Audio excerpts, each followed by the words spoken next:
Naqueles dias, a grande cidade parecia um formigueiro perturbado. Em todos os anos que vivi dentro dessas muralhas, nunca tinha visto nada parecido. Ninguém mais se dedicava às suas atividades habituais. As lojas e oficinas que fervilhavam de atividade desde o amanhecer estavam agora fechadas, com as portas de madeira trancadas, como se quisessem impedir a entrada de alguma praga terrível.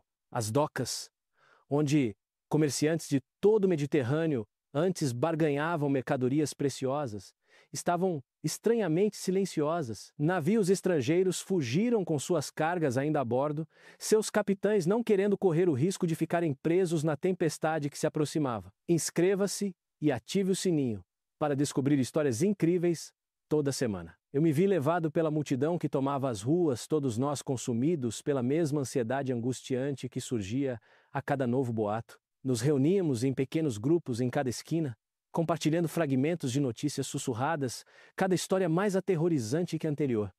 O próprio ar parecia vibrar com nosso medo coletivo. As mulheres seguravam seus filhos com mais força. Os idosos balançavam a cabeça e murmuravam orações a Tanit e Moloch. Os jovens ficavam de pé com os punhos cerrados, os olhos brilhando com uma fúria que não tinham para onde direcionar.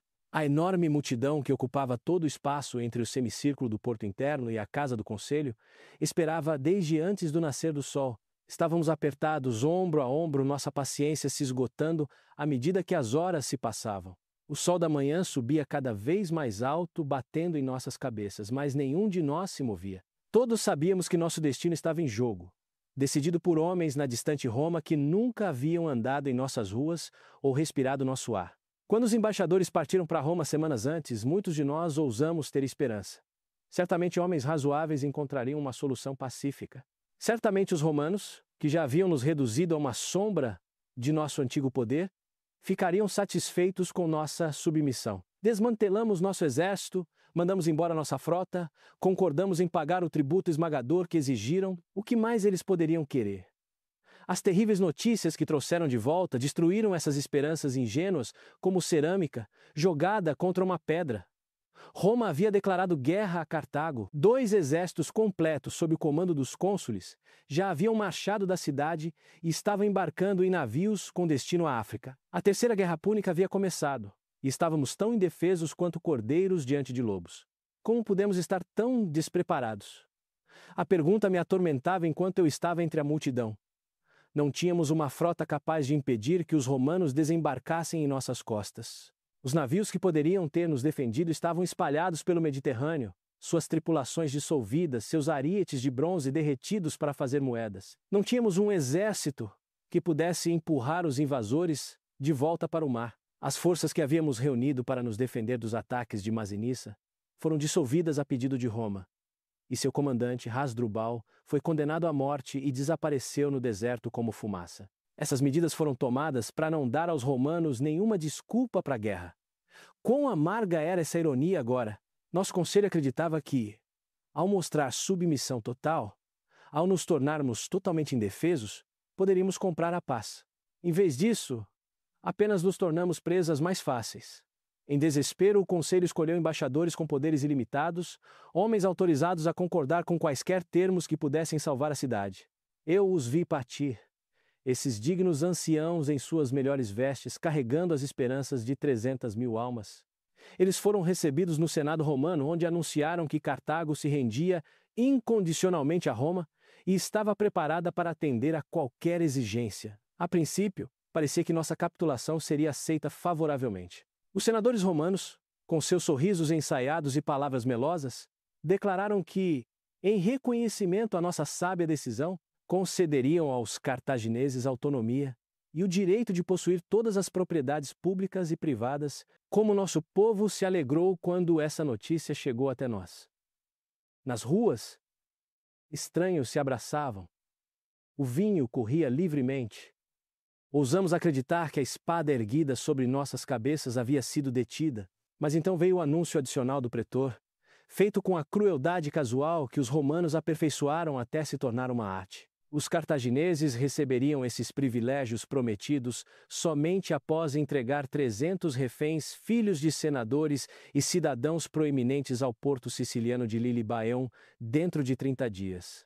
Além disso, Eles deveriam cumprir quaisquer exigências adicionais que os cônsules pudessem fazer. Os embaixadores correram de volta para Cartago com essa notícia, ultrapassando os navios que transportavam os 2 exércitos consulares. O conselho cartaginês aprovou suas ações, mas as palavras do pretor causaram profunda inquietação. Nada havia sido dito sobre a cidade de Cartago em si, apenas sobre propriedades públicas e privadas. Que outras exigências os cônsules apresentariam? A distinção parecia sinistra, como um trovão em um dia claro. Após longas horas de debate e discussões acaloradas, sortearam-se os reféns. Observei famílias serem separadas por aquele cruel sorteio. Pais que nunca haviam demonstrado emoção choravam abertamente. Mães desmaiavam nas ruas. A decisão fora tomada após muita hesitação e disputa, mas diante da ameaça de guerra, a submissão triunfara sobre o orgulho. Na manhã seguinte, a orla do porto comercial ecoou com gritos desesperados que ainda assombram meus sonhos. Mães corriam pela praia como loucas, seus penteados elaborados desgrenhados, a maquiagem manchada de lágrimas. Elas agarravam os marinheiros pelos braços, colocavam sacos de doces em suas mãos, imploravam para serem autorizadas a embarcar nos navios. Eu as via arranhando suas bochechas pintadas com unhas brilhantes, rasgando suas roupas caras em trapos em sua angústia. Cercando o timoneiro encarregado de transportar as crianças para Lilybæon, elas gritavam acusações que gelavam meu sangue. Devorador de crianças! Devolva, meu filho!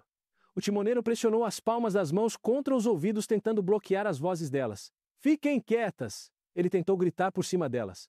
Seus maridos entregaram as crianças. O que vocês querem de mim? Com a ajuda dos marinheiros, ele conseguiu se libertar das garras das mulheres enlouquecidas. De pé no navio, enquanto este se afastava lentamente da costa, o timoneiro disse ao seu assistente com a voz cheia de tristeza: Quem me dera ter velas pretas. Velas pretas? Perguntou o assistente, intrigado. Um grego contou-me uma vez que, quando os atenienses enviam seus jovens para alimentar o monstro cretense Minotauro, equipavam seus navios com velas pretas. De repente, o timoneiro agarrou o ombro do assistente e gritou: Olhe! Atrás do navio nadava uma mulher, a mãe de alguém. Dava para ver que suas forças estavam se esgotando. Por um momento, ela parou, esticando os braços como se quisesse agarrar o navio. Depois, continuou nadando. O vento encheu as velas. O navio deixou o porto, mas a mulher continuou nadando, como se esperasse alcançá-lo até desaparecer sob as ondas. A imagem daquela mãe se afogando ficou gravada na memória coletiva de nossa cidade.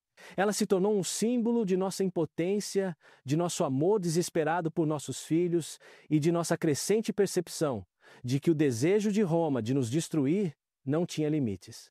Quando os jovens reféns foram entregues a Sicília, senti como se uma parte da minha alma tivesse sido arrancada. Embora não tivesse filhos entre eles, todos os cidadãos de Cartago compreenderam que estávamos a assistir à destruição sistemática do nosso futuro. Estes rapazes, os mais brilhantes e promissores da nossa juventude, eram agora peões no jogo cruel de Roma. As próximas exigências do cônsul chegaram como golpes de martelo: entregar todas as armas e retirar todos os navios de guerra do porto. Assisti com horror entorpecido enquanto filas intermináveis de carroças e vagões saíam da cidade, carregados com espadas, dardos, lanças, escudos e peças de catapultas. A sinfonia metálica de nosso poderio militar reduzida ao barulho surdo de sucata sendo levada embora para satisfazer a ganância romana do porto. Eles levaram nossos navios e os incendiaram na rada. Nossa frota queimou diante dos nossos olhos, e juro que pude sentir o calor das chamas em meu rosto, mesmo das muralhas da cidade. Os romanos calcularam que esse espetáculo finalmente quebraria nosso ânimo. E eles estavam quase certos. Ver os navios que outrora transportaram mercadores e guerreiros cartagineses pelo mundo conhecido, reduzidos a esqueletos carbonizados flutuando em nosso próprio porto, foi a morte dos sonhos, da identidade, de tudo o que nos tornava quem éramos. Mas Roma ainda não tinha acabado conosco. Outra delegação de 10 senadores foi convocada a Útica para receber novas ordens. A cidade inteira aguardava seu retorno. E eu estava entre aqueles que escalaram as muralhas e se reuniram além dos portões da cidade. À medida que a noite se aproximava, o silêncio ansioso foi quebrado por um grito alto: Eles estão chegando! Mas o que havia acontecido com nossos embaixadores? Por que suas roupas estavam rasgadas em pedaços? Por que eles levantavam as mãos para o céu e depois batiam no peito gritando incoerentemente? Por um momento me perguntei se atores de alguma tragédia de Eurípides se disfarçaram como nossos delegados, usando seus movimentos para retratar tristeza e desespero. Mas não eram máscaras, eram nossos embaixadores.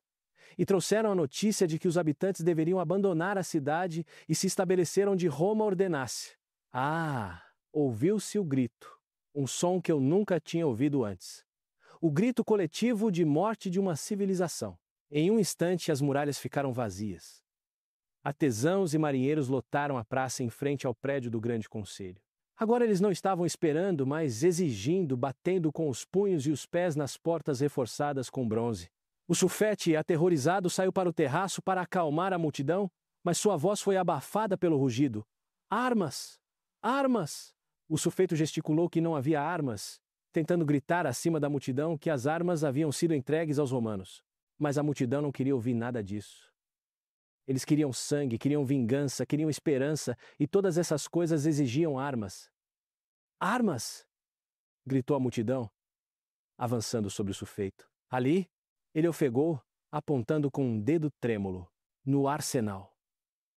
O arsenal ficava dentro das cavidades da muralha da cidade, que tinha 30 côvados de espessura. Havia também estábulos para elefantes e cavalos. Os portões de ferro do arsenal estavam trancados. O sufete não entregava as chaves. E por um momento, a multidão ficou confusa. O que fazer? Então pessoas com pés de cabra e machados avançaram. Eles quebraram as enormes fechaduras e arrancaram as dobradiças. As pessoas correram para dentro com grandes esperanças, impulsionadas pelo desespero. Mas o arsenal estava vazio. Completamente, totalmente vazio.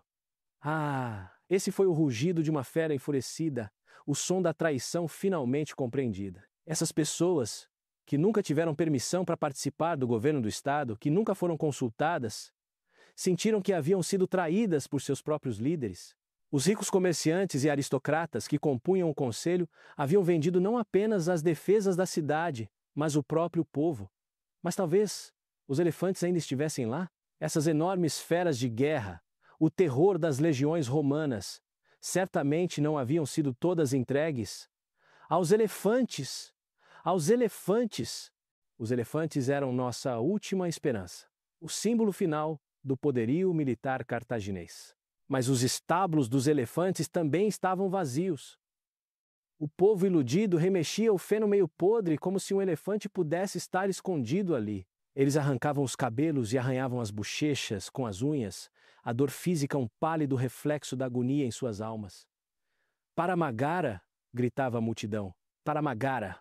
Magara era o bairro rico onde nossos aristocratas viviam no luxo, afogados na vegetação de seus jardins, enquanto o povo comum lutava para entender a catástrofe que nos havia atingido. Os canais que lavavam os canteiros dos jardins traziam frescor ao seu paraíso particular. Na superfície brilhante e espelhada das lagoas, cisnes flutuavam despreocupadamente, intocados pela terrível desgraça que se abateu sobre a cidade. Parecia que ali ninguém estava preocupado com o desastre que ameaçava apagar Cartago do mapa para sempre. Essa desconexão entre as massas sofridas e a elite confortável tornou-se a faísca que acendeu nossa revolução. Sob a pressão de ombros e cotovelos, sob os golpes dos pés, os portões das mansões racharam e se estilhaçaram. A multidão invadiu o interior, quebrando móveis e louças preciosas, arrastando os cidadãos ricos aterrorizados de seus esconderijos debaixo das camas e nos depósitos. Esses são os que entregaram nossas armas ao inimigo. Morte a eles. Das celas subterrâneas eles trouxeram escravos, exaustos, com hematomas e cicatrizes nos corpos. Cegos pela luz brilhante após anos na escuridão, eles apertaram os olhos e os esfregaram. Ainda sem saber o que havia acontecido, estenderam as mãos para seus salvadores. Agora vocês estão livres, gritavam as pessoas, apontando para os corpos dilacerados de seus antigos senhores. Milhares de escravos se juntaram à multidão e voltaram com ela para a cidade. A ordem social que existia há séculos desmoronou em uma única tarde. Os senhores se tornaram cadáveres, os escravos se tornaram revolucionários, e a hierarquia estabelecida da sociedade cartaginesa se dissolveu em sangue e fúria. Essa revolta não nasceu de uma ideologia política, mas do desespero cru das pessoas que finalmente compreenderam a profundidade da traição. Por gerações, os cidadãos comuns confiaram em seus líderes para proteger a cidade. Agora, eles percebiam que esses mesmos líderes haviam negociado secretamente sua própria existência, pedaço por pedaço, concessão por concessão, até que nada restasse além da casca oca de uma civilização outrora grandiosa. A revolução que varreu Magara naquele dia não foi apenas uma vingança contra os ricos, foi uma recuperação do controle sobre nosso próprio destino. Se nossos líderes não defendiam Cartago, então nós mesmos a defenderíamos. Se eles não nos armavam, nós forjaríamos nossas próprias armas. Se eles não resistiam às exigências impossíveis de Roma, nós lhes mostraríamos o que era a verdadeira resistência cartaginesa. Nunca antes Cartago tinha sido tão bela como naqueles dias de fúria justificada. Eu tinha vivido muitas crises ao longo dos anos, mas nada se comparava à transformação que testemunhei quando a nossa cidade despertou do seu torpor de submissão. O desespero e a ansiedade que nos paralisaram durante semanas deram lugar a uma determinação calma que encheu todas as ruas, todas as oficinas, todos os corações. A mudança começou na Praça do Grande Conselho, onde se formou uma fila de pessoas que desejavam doar seus bens preciosos para a causa de nossa defesa. Observei comerciantes ricos que passaram a vida acumulando ouro e prata, agora jogando avidamente seus tesouros em uma pilha crescente que brilhava ao sol da manhã. Junto com suas doações, eles trouxeram fornos, bigornas e foles. As ferramentas de criação seriam transformadas para fins de guerra, mas enfrentávamos um problema imediato: combustível. As forjas precisavam de fogo e a madeira era escassa. Sem hesitar, o povo começou a destruir os bancos onde os conselheiros que traíram Cartago outrora se sentavam confortavelmente. Seguiram-se as mesas, depois os baús de madeira de ébano e, por fim, tudo o que pudesse queimar. Os próprios símbolos de nossa liderança fracassada se tornaram lenha para a nossa ressurreição. Ainda assim, não tínhamos metal suficiente para armas. Entraram nas fornalhas estátuas de bronze de indivíduos particulares. Embora tenhamos poupado as imagens de nossos deuses, pois mesmo na Revolução, mantivemos nossa reverência por Tanit e Moloque. Os músculos dos ombros dos ferreiros inchavam enquanto trabalhavam. Os golpes pesados dos martelos ressoavam pela praça, uma nova música de desafio que abafava as antigas canções de rendição. Até mesmo os barbeiros encontraram trabalho. As mulheres formavam filas diante deles, jovens e velhas, ricas e pobres, unidas em um propósito comum. Observei tranças e cabelos caírem no chão. Cabelos pretos, loiros e grisalhos, criando uma pequena montanha de sacrifício. Imediatamente, esses cabelos foram trançados para formar cordas para as catapultas. Cada fio se tornou uma arma, cada sacrifício, uma declaração de determinação. Cartago era linda naqueles dias porque fervilhava de raiva justa. A cidade havia reencontrado sua alma, e essa alma brilhava mais do que qualquer forja. Homens que nunca haviam se falado trabalhavam lado a lado. Mulheres que eram rivais no mercado agora compartilhavam ferramentas e materiais. Crianças que deveriam estar brincando levavam recados entre as oficinas. Nos tornamos um povo com um único objetivo: defender nosso lar contra aqueles que queriam nos apagar da face da terra. A transformação não foi apenas material, mas espiritual. Por muito tempo, aceitamos a narrativa de que Cartago estava acabada, que nossos dias de glória haviam ficado para trás, que merecíamos qualquer destino que Roma decidisse nos impor. Agora, lembrávamos quem éramos: os herdeiros de Dido, os filhos de Aníbal, o povo que outrora fez Roma tremer. Essa herança fluía de volta em nossas veias como vinho, intoxicante e empoderadora.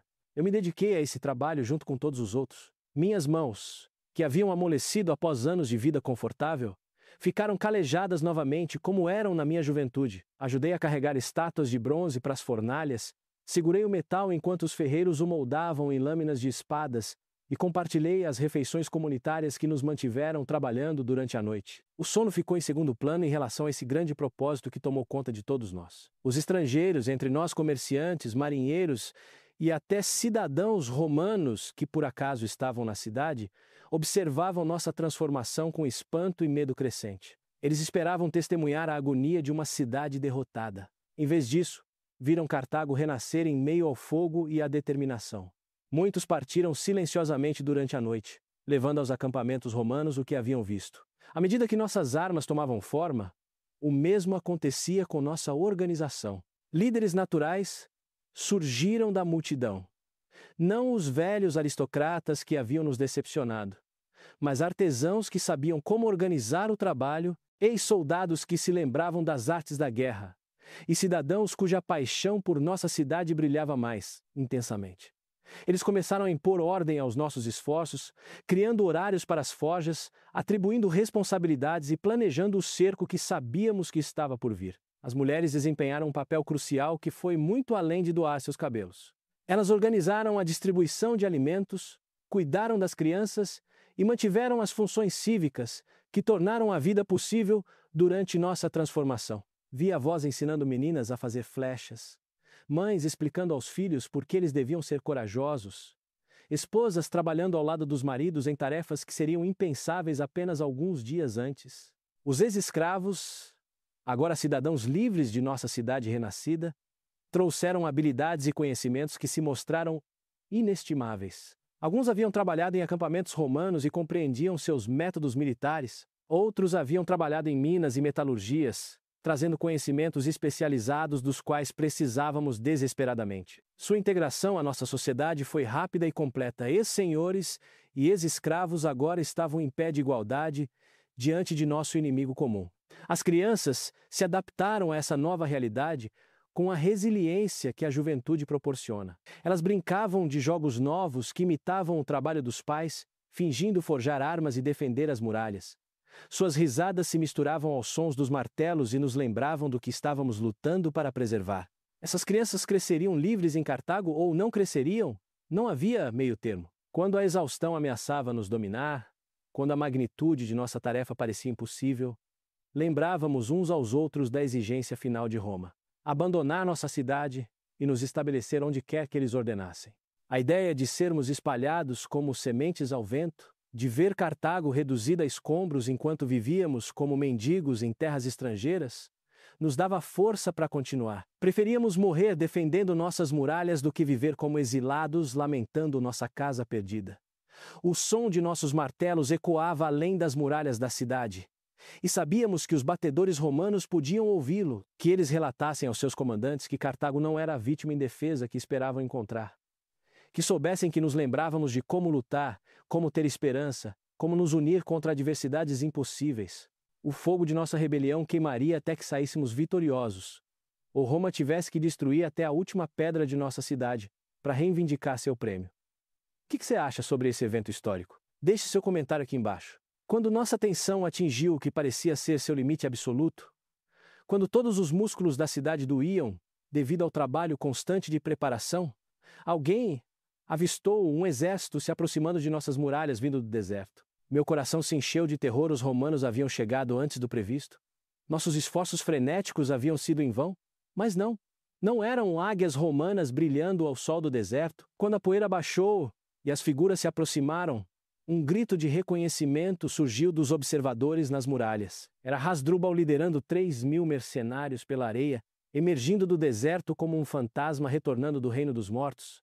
Hasdrubal, o homem condenado à morte pelo nosso próprio conselho em sua tentativa desesperada de apaziguar Roma. O comandante que havia desaparecido no deserto como uma miragem, deixando para trás apenas rumores sussurrados e esperança enfraquecida. Agora ele havia retornado em nossa hora mais sombria, quando precisávamos desesperadamente de um herói. Os próprios deuses pareciam ter respondido às nossas preces. Eu estava entre a multidão que correu para os portões e nunca esquecerei o som que saiu de nossas gargantas, não apenas alegria, mas algo mais profundo, mais primitivo. Era o som de um povo redescobrindo sua capacidade de ter esperança após semanas de desespero. Hasdrubal, Salvador, Sufê, gritávamos, as palavras se misturando enquanto avançávamos para receber nossa salvação. Pela primeira vez em 700 anos de existência de Cartago, um sufet foi eleito em violação a todas as regras estabelecidas. Não por voto secreto entre os membros do conselho em câmaras silenciosas, mas abertamente, através da vontade do povo expressa nas ruas. Eu lancei meu voto naquela aclamação estrondosa junto com todos os outros cidadãos presentes. A democracia havia chegado a Cartago não através do debate filosófico, mas através da necessidade desesperada. A multidão levantou Hasdrubal e o carregou em seus ombros até a casa do conselho. Eu me aproximei o suficiente para ver seu rosto vermelho como se tivesse sido queimado pelo sol do deserto, marcado por meses de exílio, mas brilhando com determinação. Ele gritava algo, mas sua voz fraca foi abafada por nosso rugido jubilante. Sufet! Sufet! Os mercenários de pele escura que o haviam seguido para fora do deserto assistiam a esse espetáculo com espanto, sem entender o que havia causado tanta alegria. Nosso povo começou a jogar flores neles, abraçá-los, beijá-los. Esses guerreiros estrangeiros, que provavelmente haviam chegado a Cartago esperando encontrar uma cidade derrotada à espera da ocupação romana, se viram envolvidos em um carnaval de esperança renovada. O retorno de Hasdrubal transformou tudo. De repente, nossos preparativos desesperados ganharam um novo significado. Não éramos mais apenas pessoas fingindo ser soldados.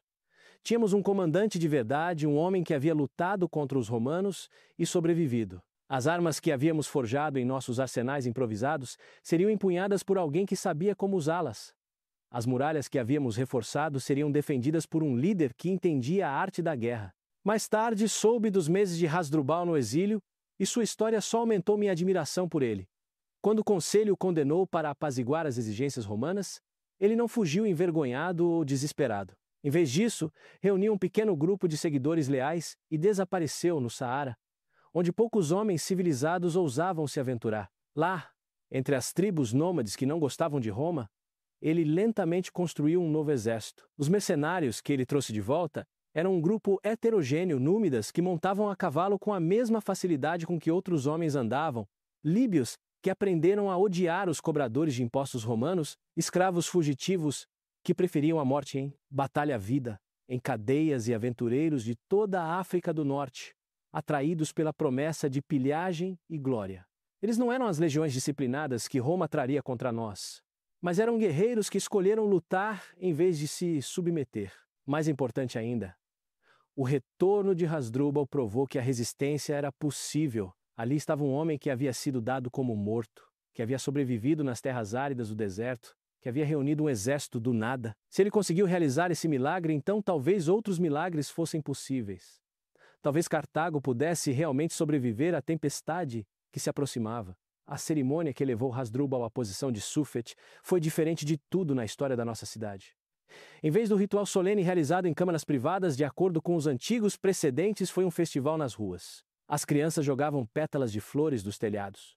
Os músicos, que ficaram em silêncio durante nossas semanas de desespero, agora tocavam melodias triunfantes. O cheiro de carne assada enchia o ar enquanto as pessoas traziam seus estoques de alimentos para celebrar. Mas mesmo em meio à celebração, Hasdrubal não perdeu tempo para começar seu verdadeiro trabalho. Poucas horas após sua chegada, ele já inspecionava nossas defesas, revisava nossa produção de armas e organizava nossos voluntários civis em algo parecido com unidades militares. Ele se movia pela cidade como um homem possuído, e sua energia era contagiante. As pessoas que estavam exaustas após semanas de preparativos frenéticos encontraram novas forças em sua presença. Eu me ofereci para servir em qualquer função que ele considerasse adequada e fui designado para ajudar a coordenar a defesa do distrito portuário. Era um trabalho humilde levar mensagens, ajudar a posicionar as poucas catapultas que conseguimos construir e aprender a usar a lança que foi colocada em minhas mãos. Na minha idade, eu nunca esperava me tornar um soldado, mas aqueles eram tempos que transformavam a todos. O conhecimento tático de Hasdrubal ficou evidente quando ele reorganizou nossas defesas. As muralhas que havíamos fortalecido aleatoriamente foram reforçadas em pontos chaves. As armas que havíamos produzido sem um plano claro foram distribuídas de acordo com uma estratégia coerente. Mais importante ainda, ele começou a treinar os voluntários mais promissores nas habilidades básicas de que precisariam para lutar como uma unidade, em vez de uma multidão. Os mercenários de pele escura revelaram-se instrutores inestimáveis. Tinham combatido em guerras no deserto, guerras de cerco e conflitos de pequena escala que eram características constantes da vida no norte de África. Ensinaram aos nossos cidadãos como usar as suas novas armas de forma eficaz, como manter a formação sob pressão e como apoiar-se uns aos outros em batalha. O fosso entre guerreiros profissionais e voluntários civis era enorme, mas sob a sua orientação começou a diminuir. À medida que a notícia do retorno de Hasdrubal se espalhava para além de nossas muralhas, outros acontecimentos começaram a se desenrolar. Corredores trouxeram notícias de que algumas das tribos númidas, encorajadas por esse sinal de resistência cartaginesa, estavam reconsiderando sua lealdade a Roma. Algumas cidades isoladas que já haviam se submetido às exigências romanas enviaram mensagens secretas, expressando sua disposição de se rebelar se Cartago conseguisse resistir o tempo suficiente para lhes dar esperança. Cartago havia se tornado mais do que apenas uma cidade, defendendo-se, éramos o símbolo da resistência ao domínio romano em todo o norte da África. Cada dia que sobrevivíamos, encorajava outros a lembrarem-se de sua própria independência. Cada soldado romano que matávamos demonstrava que as legiões não eram invencíveis. A responsabilidade era enorme, mas a oportunidade também. Pela primeira vez desde o início da crise, ousei acreditar que talvez tivéssemos uma chance.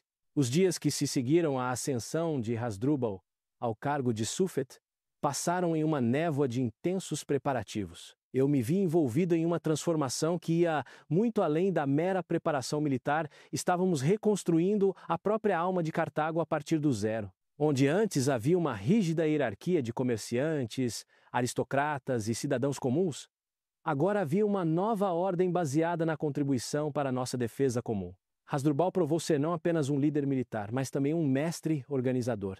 Em uma semana, ele estabeleceu cronogramas de treinamento que maximizavam o uso de nosso espaço e recursos limitados. A Praça do Grande Conselho tornou-se um campo de parada, onde ex-lojistas aprenderam a marchar em formação. O distrito portuário vazio de seus navios mercantes tornou-se um campo de tiro com arco onde mulheres e homens mais velhos praticavam com os arcos que havíamos construído às pressas. Fui designado para trabalhar com os engenheiros de cerco, um punhado de homens que haviam servido em conflitos anteriores e agora lutavam para lembrar os princípios da guerra defensiva. Enfrentávamos a tarefa assustadora de transformar as impressionantes, mas em grande parte decorativas, muralhas de Cartago em uma fortificação militar genuína. A espessura de 30 côvados de nossas muralhas era uma vantagem. Mas séculos de paz nos deixaram com portões projetados para o comércio, em vez de para a defesa, e torres, construídas mais para exibição do que para uso militar eficaz. Os primeiros navios romanos apareceram no horizonte 18 dias após o retorno de Hasdrubal. Eu estava na muralha quando o vigia gritou, e senti meu estômago se contrair de medo, apesar de todos os nossos preparativos. À distância, as velas brancas pareciam inofensivas, mas todos sabíamos o que elas carregavam. Não eram comerciantes vindo para negociar, mas uma força invasora determinada a nos destruir completamente. Hasdrubal ordenou que fossem acesas fogueiras nas torres mais altas e, em poucas horas, chamas de resposta podiam ser vistas do interior. A notícia de que o confronto final havia começado se espalhou pelo campo. Se isso nos traria ajuda ou apenas alertaria potenciais colaboradores sobre a chegada de Roma, ainda estava para ser visto. A frota romana era enorme, muito maior do que nossos piores temores imaginavam. Navio após navio aparecia no horizonte até que o próprio mar parecia coberto por suas velas. Os exércitos consulares combinados representavam talvez 50.000 homens, juntamente com suas forças auxiliares de apoio, equipamentos de cerco e suprimentos para uma campanha prolongada. Contra isso, podíamos colocar em campo talvez 15.000 defensores, muitos dos quais haviam empunhado armas pela primeira vez apenas algumas semanas antes. Mas os números contavam apenas parte da história. Os romanos esperavam encontrar uma cidade desmoralizada, pronta para se render ao primeiro sinal de força. Em vez disso, seus batedores relatavam a atividade que podiam observar mesmo do porto, o movimento de homens armados nas muralhas, a fumaça de nossas forjas ainda funcionando dia e noite, as bandeiras desafiadoras hasteadas acima de nossos portões.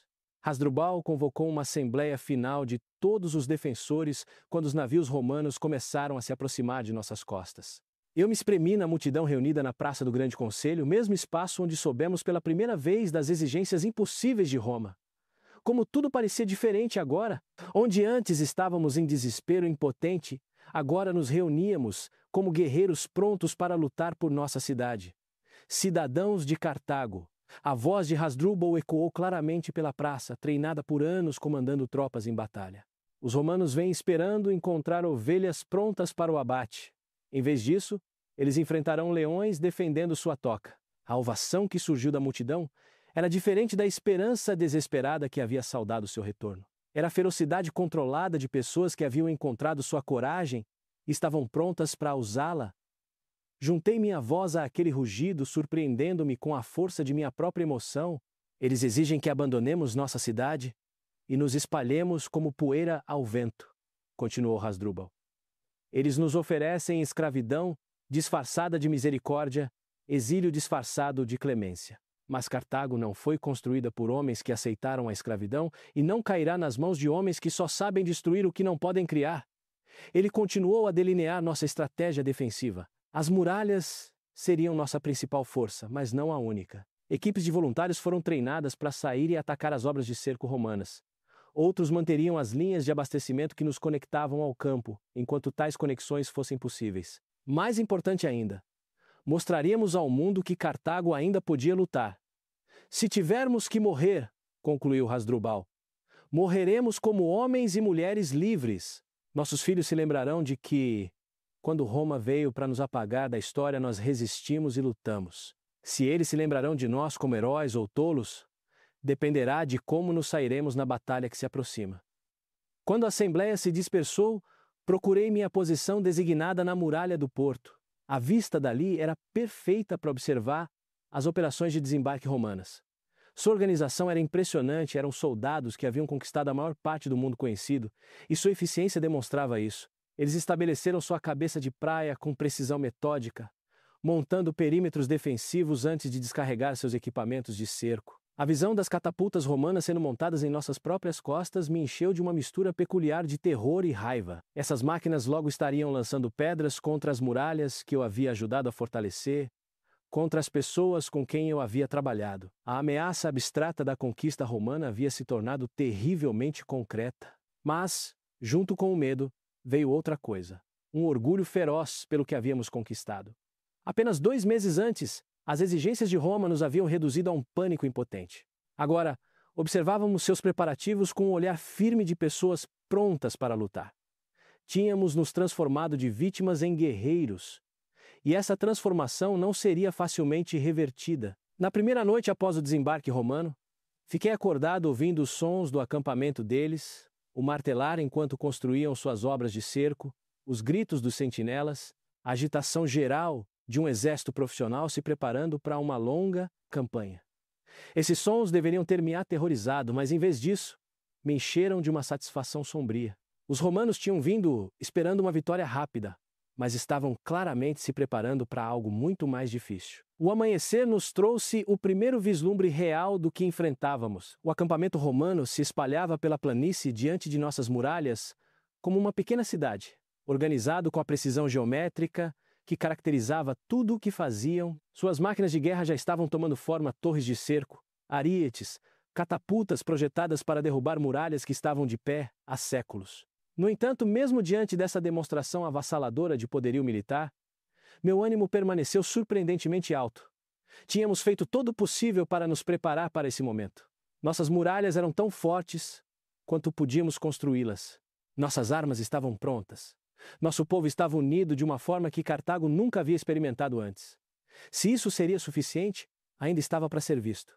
Mas tínhamos nos dado uma chance. Hasdrubal apareceu nas muralhas logo após o nascer do sol, fazendo sua inspeção diária de nossas defesas. Quando chegou à minha seção, ele parou para estudar os preparativos romanos. Eles estão sendo muito meticulosos, observou. Isso é uma boa notícia para nós. Boa notícia? Perguntei intrigado. Significa que eles nos respeitam o suficiente para se prepararem adequadamente. Um inimigo que leva você a sério é preferível a um que espera uma vitória fácil. Os meticulosos cometem erros porque pensam demais. Os excessivamente confiantes são mais difíceis de prever. Sua confiança era contagiante, e eu me vi concordando com a cabeça. Talvez realmente tivéssemos uma chance. Talvez o fogo que havia sido aceso no coração de Cartago se mostrasse forte o suficiente para resistir à tempestade que se aproximava. O primeiro ataque romano ocorreu ao amanhecer do 7º dia após o desembarque e rompeu a calma matinal como um trovão. Eu estava em meu posto na muralha do porto desde antes do nascer do sol, observando o acampamento romano ganhar vida, quando de repente seus cornetins de guerra começaram a soar. As notas profundas e estridentes ecoaram pela planície e senti meu sangue gelar nas veias. Aí vem eles! Gritou o vigia mais próximo de mim, e de fato, as fileiras romanas já avançavam com a precisão mecânica que conquistara metade do mundo. Com seus escudos entrelaçados em formação perfeita e suas lanças criando uma cerca de morte, eles avançavam sobre nossas muralhas como um monstro de muitas cabeças nascido das profundezas do próprio Hades. O som que se elevou de nossas próprias muralhas em resposta foi totalmente diferente. Não os gritos de guerra disciplinados de soldados profissionais, mas os gritos crus e desesperados de pessoas lutando por seus lares e famílias. Mulheres apareceram nas muralhas carregando feixes de flechas, crianças corriam entre os defensores com água e comida, homens idosos frágeis demais para lutar ofereciam orações a Tanit e Moloque por nossa libertação. Hasdrubal posicionou-se no portão principal, o ponto mais provável para uma tentativa de invasão romana. Mesmo da minha posição, a várias centenas de metros de distância, eu podia ver sua capa vermelha movendo-se ao longo das ameias enquanto ele encorajava os defensores e dirigia nossa resposta à aproximação romana. Sua presença parecia multiplicar nossa eficácia onde quer que ele aparecesse. Nosso povo lutava com vigor renovado. Os romanos trouxeram suas máquinas de cerco para a frente, protegidas por suas paredes de escudos. Essas máquinas eram obras de engenharia genial, muito familiares para quem estudou a história das conquistas romanas. Catapultas enormes que podiam lançar pedras do tamanho da cabeça de um homem, torres de cerco que se erguiam mais altas do que nossas muralhas, repletas de arqueiros e tropas de assalto, arietes cobertos com placas de ferro e suspensos em estruturas com rodas que podiam absorver o impacto de nosso fogo defensivo. Nossa resposta foi necessariamente improvisada, mas surpreendentemente eficaz. As catapultas que construímos a partir de estátuas de bronze derretidas podem não ter a precisão da engenharia romana, mas cumpriram seu propósito muito bem. Observei um de nossos projéteis de pedra colidir com uma formação de escudos romanos, espalhando os soldados como folhas diante de um furacão. A torcida que se ergueu de nossas muralhas com esse sucesso era audível mesmo acima do barulho da batalha. Os arqueiros treinados em nosso distrito portuário também provaram seu valor. Os soldados romanos que tentavam se aproximar das muralhas se viam sob fogo constante dos defensores, que talvez não tivessem treinamento militar formal, mas possuíam a motivação feroz de pessoas defendendo sua própria cidade. Cada baixa romana era uma pequena vitória que reforçava nossa crença de que poderíamos realmente vencer essa luta impossível. Mas os romanos eram persistentes. Quando seu primeiro ataque foi repelido, eles se reagruparam e tentaram novamente. Quando suas torres de cerco foram incendiadas por nossas flechas de fogo, eles construíram novas. Quando seus arietes foram destruídos por pedras lançadas das muralhas, eles trouxeram novos equipamentos.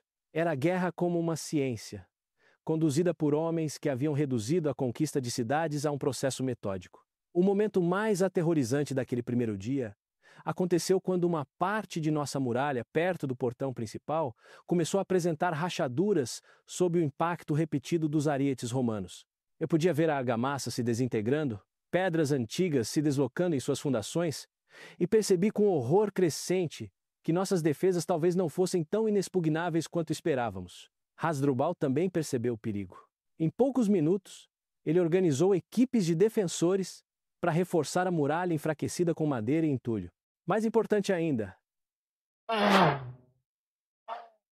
ele ordenou uma investida pelo portão secundário, que pegou a equipe romana de arietes de surpresa. 100 dos nossos melhores lutadores, liderados por alguns dos mercenários veteranos de Hasdrubal, saíram da cidade e atacaram a máquina de cerco antes que seus escoltas pudessem reagir. A luta corpo a corpo que se seguiu foi diferente de tudo o que eu já tinha visto. Não eram as formações organizadas de uma batalha formal, mas a luta selvagem e desesperada de homens lutando por suas vidas em combate corpo a corpo. Vi um centurião romano, identificável por seu capacete com crista transversal, trocando golpes de espada com um de nossos ex-escravos. Ambos estavam feridos, ambos exaustos, mas nenhum dos dois desistia. Quando finalmente caíram juntos, presos nos braços um do outro, a intensidade do momento me atingiu como um golpe físico. Nossa investida conseguiu destruir o ariete, mas a um custo terrível. Dos 100 homens que saíram pela porta dos fundos, menos de 60 voltaram vivos. Entre os mortos estava Marcos, um capitão de navio que se tornou um dos meus amigos mais próximos durante nossas semanas de preparação. Eu o ajudei a aprender a usar uma lança, e ele me ensinou o básico do arco e flecha.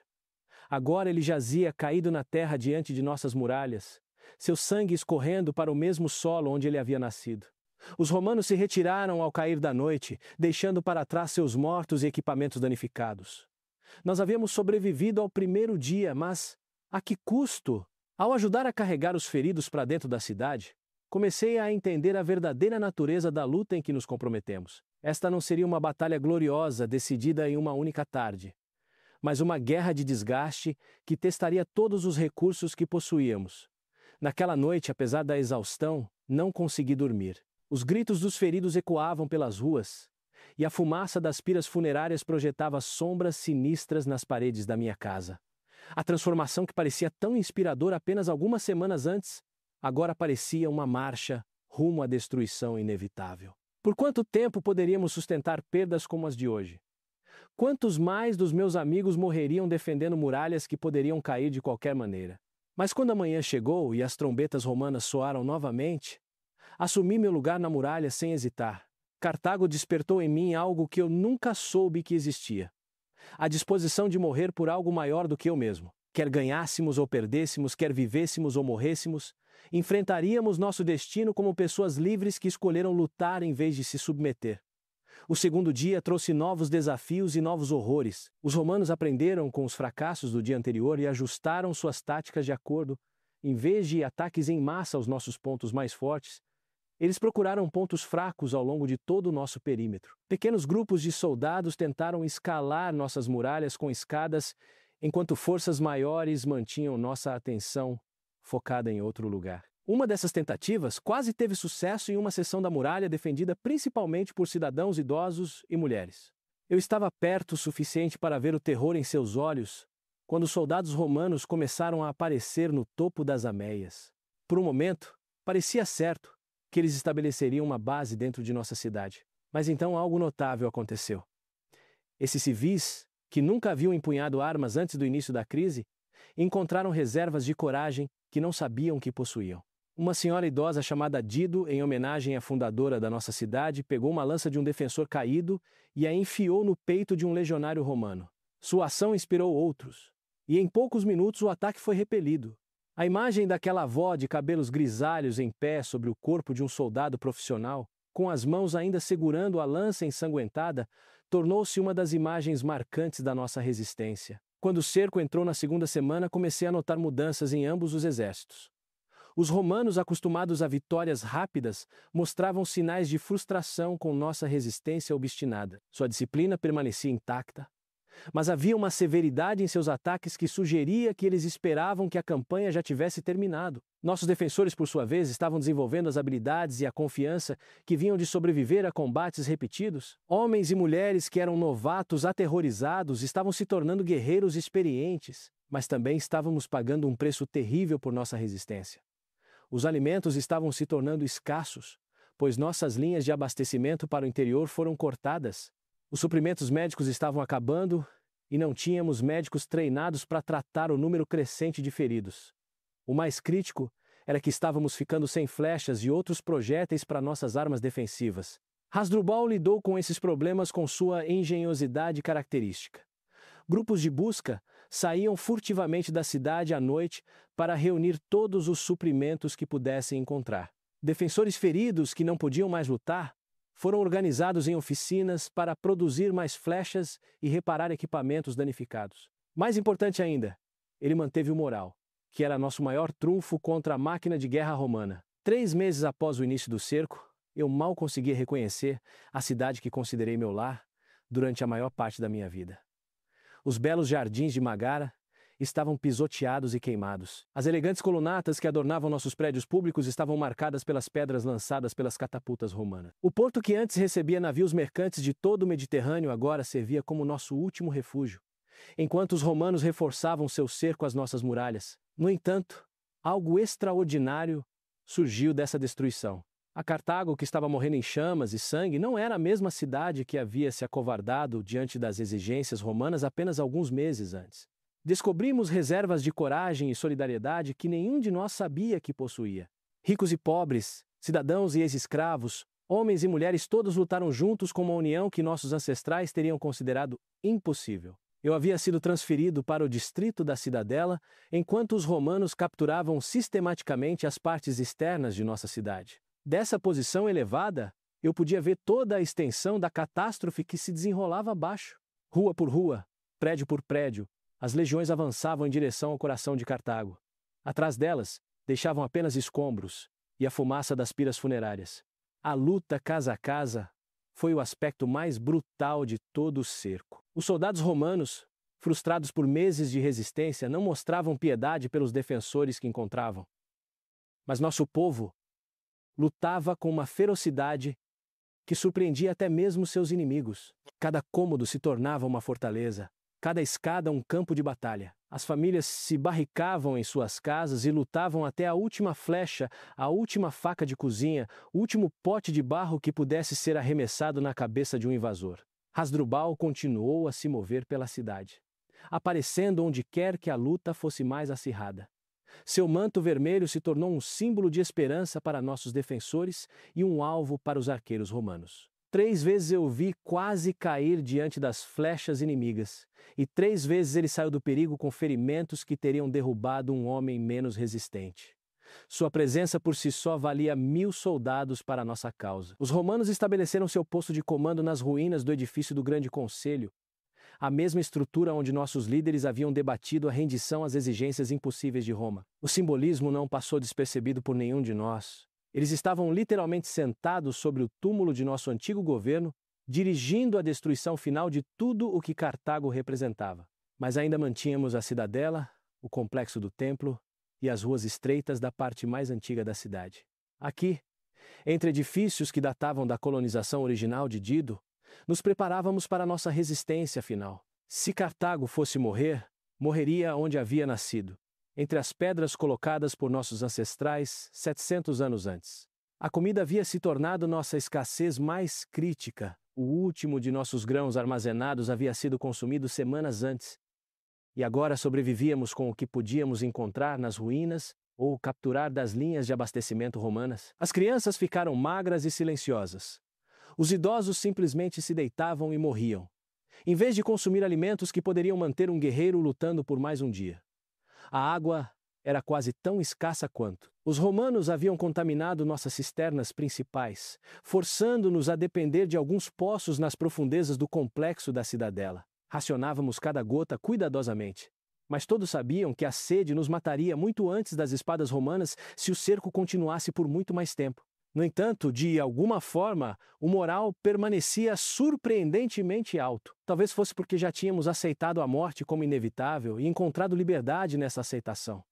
Talvez fosse porque tínhamos provado a nós mesmos e ao mundo que Cartago ainda podia lutar. Ou talvez fosse simplesmente porque não tínhamos mais nada a perder, exceto nossa dignidade, e isso era algo que nunca abriríamos mão. Os romanos fizeram seu ataque final em uma manhã cinzenta, quando os ventos do Mediterrâneo traziam o perfume das flores da primavera do campo. Parecia cruelmente irônico que uma nova vida estivesse florescendo além de nossas muralhas, enquanto a morte rondava nossas ruas, mas pensando bem, talvez fosse apropriado que Cartago morresse justamente quando o mundo estava renascendo. Eles vieram de todas as direções simultaneamente, um ataque coordenado que lançou suas reservas restantes contra nossas últimas posições defensivas. O templo de Tanit, que havia permanecido por séculos como um símbolo de nossa prosperidade e devoção, tornou-se o cenário de um combate corpo a corpo desesperado. Lutei ao lado de um sacerdote que empunhava um machado cerimonial de bronze com eficácia mortal e da esposa de um comerciante que se tornara uma de nossas arqueiras mais habilidosas.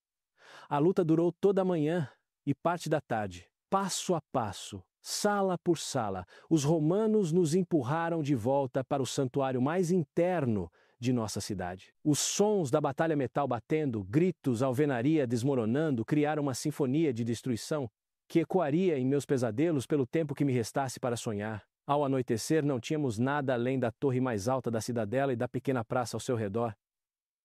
Talvez 50 defensores permanecessem, todos feridos, todos exaustos, mas nenhum disposto a se render. Hasdrubal estava entre nós, sua capa vermelha agora rasgada e manchada de sangue, seu rosto mostrando o preço que meses de guerra constante haviam cobrado de seu espírito. Os romanos nos ofereceram uma última chance de nos rendermos.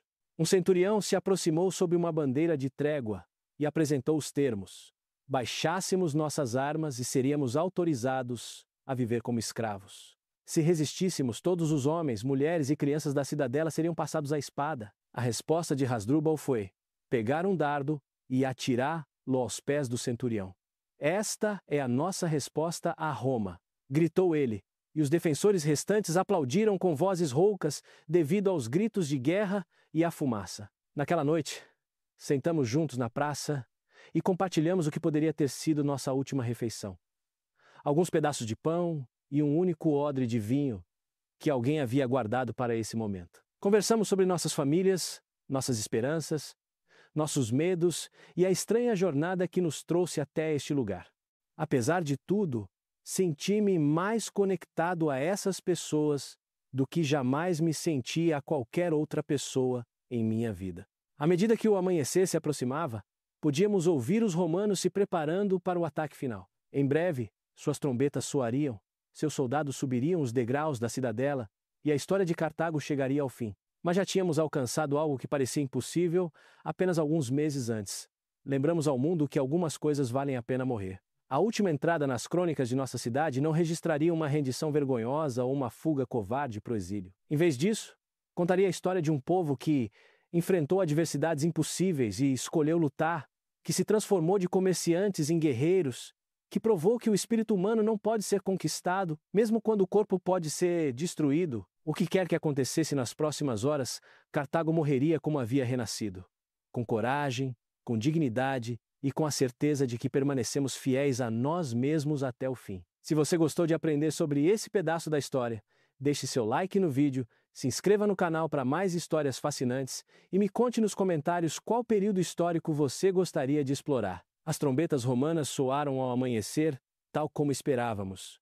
Mas algo tinha mudado durante a noite, não na nossa determinação, pois essa permanecia inabalável, mas no próprio ar à nossa volta. Uma estranha paz instalou-se sobre a cidadela, a paz que surge quando todas as decisões foram tomadas e nada resta senão enfrentar as consequências com dignidade. Eu estava com meus companheiros restantes na pequena praça em frente ao templo de Tanit, observando o sol nascer sobre o Mediterrâneo pela última vez, eu sabia. Não me escapou a ironia de que esse mesmo mar já havia levado os navios cartagineses a todos os cantos do mundo conhecido. Agora, ele testemunharia o fim de tudo que aqueles navios haviam construído. Hasdrubal circulou entre nós uma última vez, apertando nossas mãos, trocando palavras baixas, preparando-nos para o que estava por vir. Quando chegou até mim, ele parou e olhou diretamente nos meus olhos. "Você foi um verdadeiro filho de Cartago", disse ele simplesmente. "Seja o que for que venha a seguir, lembre-se de que nós escolhemos isso. Escolhemos lutar em vez de nos submeter, morrer como homens livres em vez de viver como escravos. Essa escolha nos define mais do que qualquer vitória poderia definir." O ataque romano começou com uma chuva de flechas que escureceu o céu acima de nossas cabeças. Não tínhamos mais escudos, nem armaduras, exceto as que improvisamos com retalhos de couro e bronze. Mas mantivemos nossa posição, revidando com o que podíamos, determinados a fazer os romanos pagarem por cada passo que davam em direção ao nosso santuário. Eles subiram os degraus da cidadela como uma maré de bronze, com seus escudos entrelaçados e suas lanças erguidas com intenção mortal. O espaço estreito da escadaria funcionou a nosso favor. Eles só podiam nos atacar com uma frente limitada, permitindo que concentrássemos nossas escassas forças contra o avanço deles. A luta foi feroz, mas breve. Um por um, meus companheiros caíram ao meu redor, cada morte diminuindo nossa capacidade de resistir, mas de alguma forma fortalecendo nossa determinação de continuar. Vi o sacerdote que empunhava seu machado cerimonial com tanta eficácia finalmente ser dominado por 3 legionários romanos. A esposa do comerciante, que se tornara nossa melhor arqueira, usou sua última flecha para derrubar um centurião antes que uma estocada de espada acabasse com sua história. Eu me vi pressionado contra o próprio altar de Tanit, a deusa que protegia Cartago desde sua fundação. Com as costas voltadas para a pedra sagrada, enfrentei os romanos que avançavam com toda a força que restava em meus membros envelhecidos. Minha lança estava quebrada, minha espada estava cega de tanto uso, mas eu ainda tinha minha voz. "Cartago!" gritei, colocando tudo o que tinha nessa única palavra. Era desafio e orgulho, amor e perda, esperança e desespero, tudo reunido em um único grito que ecoou nas paredes do templo. Vários dos meus companheiros sobreviventes repetiram o grito, e por um momento o nome da nossa cidade ressoou acima do clangor das armas como uma prece aos deuses. Hasdrubal foi o último a cair, cercado por um círculo de soldados romanos, mas ainda lutando com a fúria que o levara para fora do deserto meses antes. Mesmo com as lanças perfurando seu corpo, ele conseguiu derrubar mais um inimigo, antes de cair ao lado do altar, onde gerações de cartagineses haviam oferecido sacrifícios pela prosperidade da cidade. Quanto a mim, senti a lâmina romana deslizar entre minhas costelas com uma suavidade surpreendente, como se a morte estivesse me oferecendo um presente em vez de tirar minha vida. Ao cair de joelhos ao lado do corpo de Hasdrubal, minha visão começou a escurecer, mas meus pensamentos permaneceram claros. Nós tínhamos conseguido. Mostramos ao mundo que Cartago ainda podia lutar, ainda podia escolher a morte em vez da desonra, ainda podia ser fiel ao legado de coragem que os nossos antepassados nos tinham deixado. Os romanos iriam queimar o que restava da nossa cidade, salgar a terra onde ela se erguia, e tentar apagar-nos da memória tão completamente como nos tinham apagado do mapa. Mas nunca seriam capazes de destruir o que tínhamos conseguido nestes últimos meses. Tínhamos nos transformado de um povo derrotado em heróis dignos de nossos maiores ancestrais. Em algum lugar na escuridão crescente ouvi o som das chamas quando os romanos começaram sua destruição sistemática de tudo o que tornava Cartago bela. As bibliotecas com seus pergaminhos de sabedoria antiga, as oficinas onde os artesãos aperfeiçoaram suas artes ao longo dos séculos, as casas onde as famílias viveram, amaram e sonharam, tudo isso seria reduzido a cinzas e escombros. Mas eles não podiam queimar a memória do que havíamos escolhido nos tornar. Não podiam destruir o exemplo que havíamos dado às gerações futuras, que poderiam enfrentar escolhas semelhantes entre submissão e resistência. Não podiam apagar a verdade de que algumas coisas valem a pena morrer e que um povo disposto a morrer por sua liberdade nunca pode ser verdadeiramente conquistado. À medida que minha consciência se esvaía, meu último pensamento não foi de arrependimento ou desespero, mas de profunda gratidão. Eu havia vivido para ver Cartago lembrar o que significava ser grande. Eu havia testemunhado pessoas comuns se transformarem em heróis extraordinários.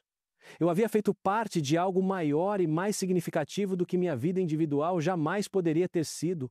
A Terceira Guerra Púnica terminaria com a vitória completa de Roma, como todos sabiam desde o início.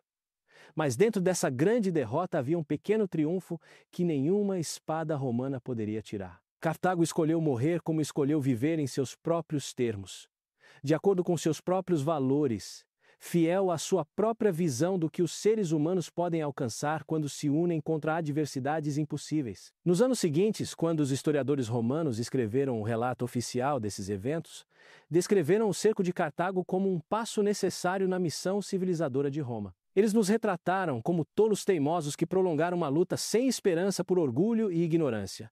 Tentaram fazer nossa resistência parecer inútil e nosso sacrifício sem sentido.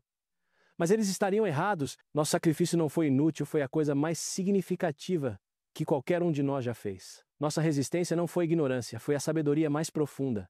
A compreensão de que algumas derrotas são mais honrosas do que qualquer vitória. Nosso orgulho não foi uma falha, foi a centelha divina que separa os seres humanos dos animais. A qualidade que faz a vida valer a pena, mesmo quando a morte é a única alternativa. Que Roma construa seu império sobre as ruínas de nossa cidade. Que eles governem o Mediterrâneo com sua brutalidade eficiente e sua disciplina mecânica. Eles nunca entenderão o que destruíram aqui, porque nunca entenderão o que descobrimos sobre nós mesmos nesses últimos meses. Aprendemos que coragem não é a ausência de medo, mas a disposição de agir apesar do medo.